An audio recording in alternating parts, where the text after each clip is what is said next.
Hello guys, good day. I am cooking sinigang na hipon. Here are the ingredients.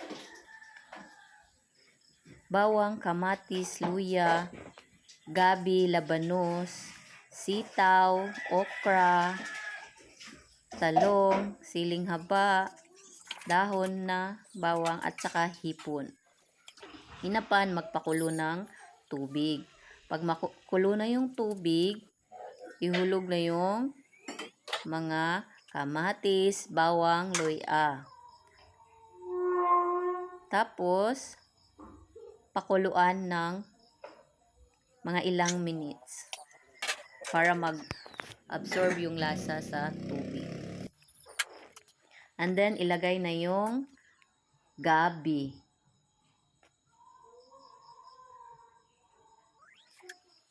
Tapos, pakuluan siya hanggang sa lumambot yung gabi. Tapos, ihulog yung, isunod po yung sitaw.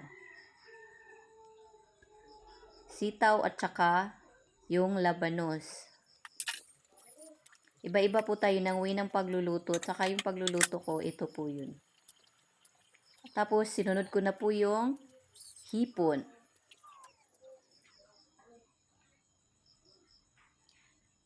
Isang kilong hipon po siya.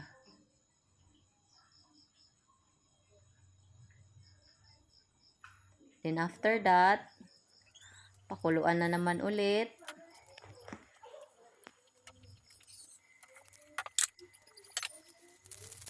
Ilunod yung, doon ka na maglagay ng sinigang na mix, pampanin.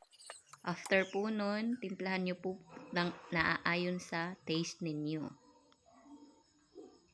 Yan, halo-halo ng konti. And then, naparami po talaga yung luto ko kasi paborito ko yung sinigang. And then, pang buong pamilya talaga yung niluto ko. And then, sinunod ko na po yung okra, talong, siling labuyo, tsaka yung, dilagyan ko na rin siya ng sibuyas na dahon.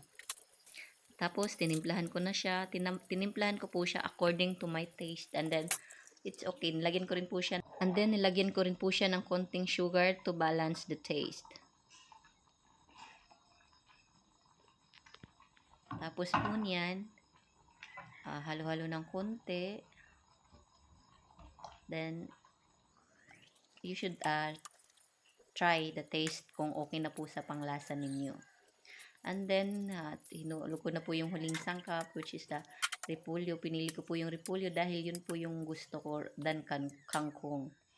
Then, after that, prepared ko na po para kain na. Kasi, naglalaway na po ako. And then, okay na po siya. Ready to serve na. I am Isa Joy R. Baron as BSA 2, Section 1. Thank you po sa panunood. God bless.